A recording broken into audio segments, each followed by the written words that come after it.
எனக்கு குடிக்க சொல்லி தந்ததே என் மச்சான் தான். சேஸ் அடி மச்சான் அடி மச்சான். இங்க என்னம்மா வேலை உனக்கு? கீழே போ ஃபர்ஸ்ட். மச்சான் நீ அட்ரா மச்சான்.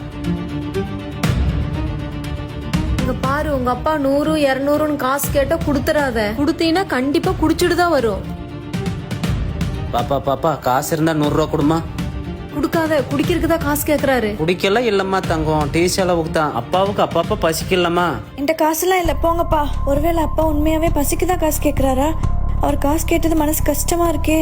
அப்பா அப்பா நான் காசு தரேன், ஆனா இந்த காசுல குடிக்க மாட்டேன்னு சத்தியம் பண்ணுங்க. ஐயோ உன் மேல சத்தியமா இந்த காசுல நான் குடிக்க மாட்டேம்மா. நாங்க ஃபர்ஸ்ட் அப்பா பசிக்காக காசு கேட்டாரோன்னு தோணுச்சு, ஆனா இப்ப காசு கொடுத்ததுக்கு அப்புறம் ஒருவேளை குடிப்பாரோன்னு தோணுது.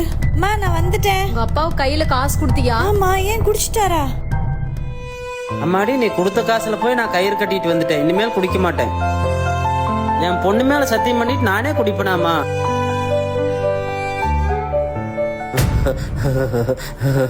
பாப்பா ஒரு 200 ரூபா இருந்தா கொடுமா. அப்பா 200 ரூபா இல்லப்பா, 50 ரூபா இருக்கு, இந்தாங்க. அம்மா நான் வந்துட்டேன். ஐயோ பாப்பா, பீரோல இருந்து கொலுசு நகையெல்லாம் காணோம். நகை காணுமா? அம்மா அப்பா எங்கம்மா? அப்பா எங்க? உங்க அப்பா காணோம். அப்பா ஐயோ அம்மா. ஏய் அப்பா. ஏய் யாரா? ஆரம்பத்துல உங்களுக்கு சந்தோஷத்தை மட்டும் கொடுத்த குடிதான் ஒரு குடியோட சந்தோஷத்தவே அளிக்குது. இந்த காட்சியை பாக்குறவங்க ஆரம்ப குடிகாரரா இருந்தீங்கன்னா ப்ளீஸ் இந்த குடியை நிப்பாட்டிட்டு உங்க குடியோட சந்தோஷத்தை நிலைநிறுத்துங்க.